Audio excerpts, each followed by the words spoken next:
Here is the uncomfortable truth. A citation can be perfectly formatted and still be evidence fraud.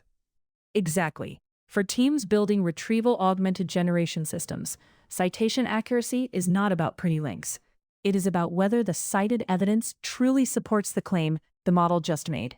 So, the scoring target is not, did the answer include citations? It is, did each citation earn the right to be there?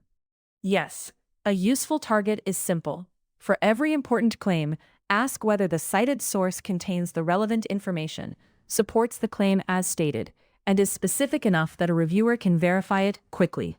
Give me a concrete case, because this is where teams start bluffing. Say the answer claims, the contract allows termination with 30 days notice for convenience, and cites Section 8.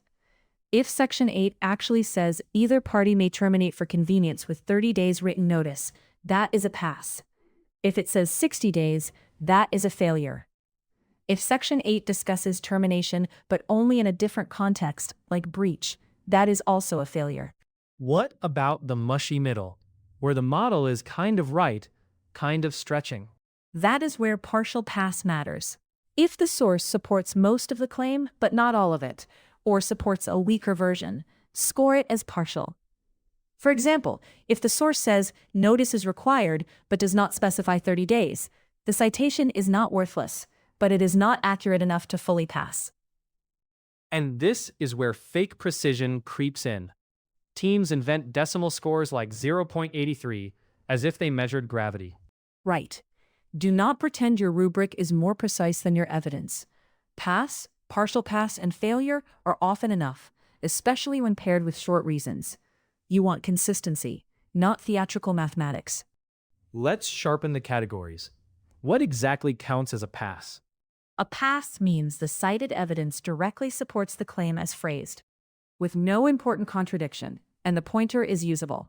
A reviewer should be able to open the source, find the relevant span, and say yes, this backs the statement. Usable pointer matters, because dumping a whole PDF is not really a citation. Correct. If the source is technically relevant, but the citation sends the reviewer into a 20-page scavenger hunt, you are not helping verification. Depending on your policy, that can be partial instead of pass, because the evidence exists, but the citation is weak. Give me another scenario, but one with higher stakes. Imagine a support bot for medical policy. It answers, prior authorization is not required for this procedure, and cites a payer document. If the cited policy only discusses a related procedure code, that is a failure, even if the surrounding topic looks similar. In regulated settings, near misses are not harmless. They create false confidence. So, citation scoring is really about risk control. The winner is not the system with the most citations. It is the system that makes the fewest unsupported claims look trustworthy. That is the strategic consequence. Weak citation scoring rewards citation theater, where the model decorates answers with references that feel authoritative, but do not actually carry the argument. Strong scoring punishes unsupported confidence.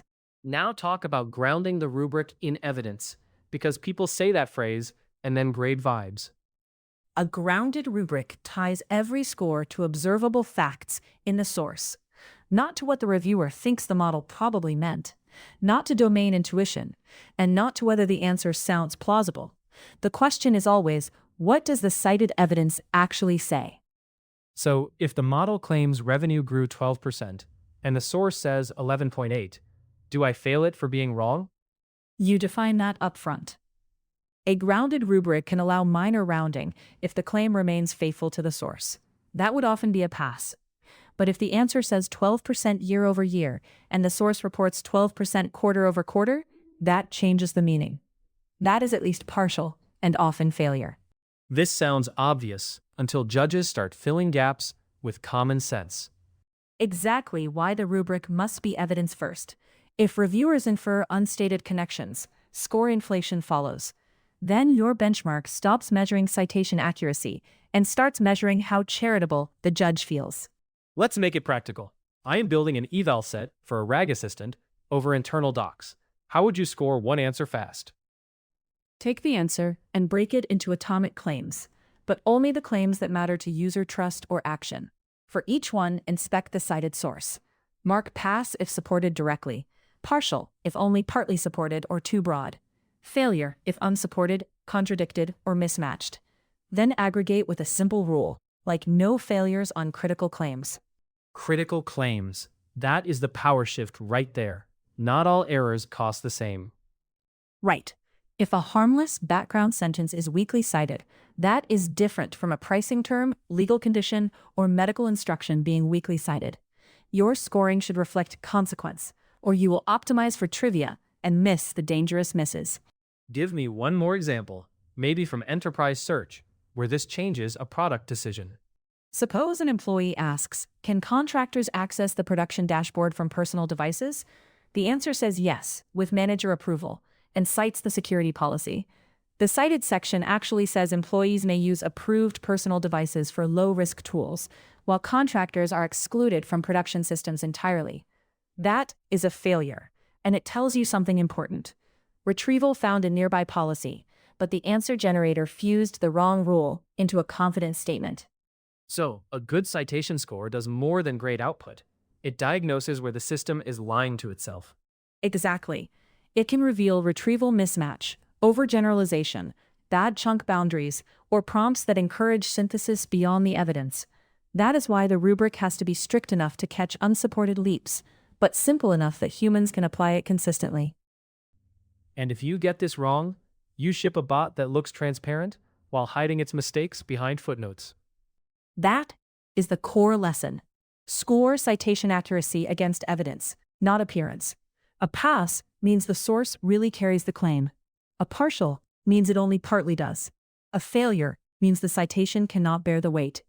If your citations do not survive that test, they are not trust features. They are camouflage.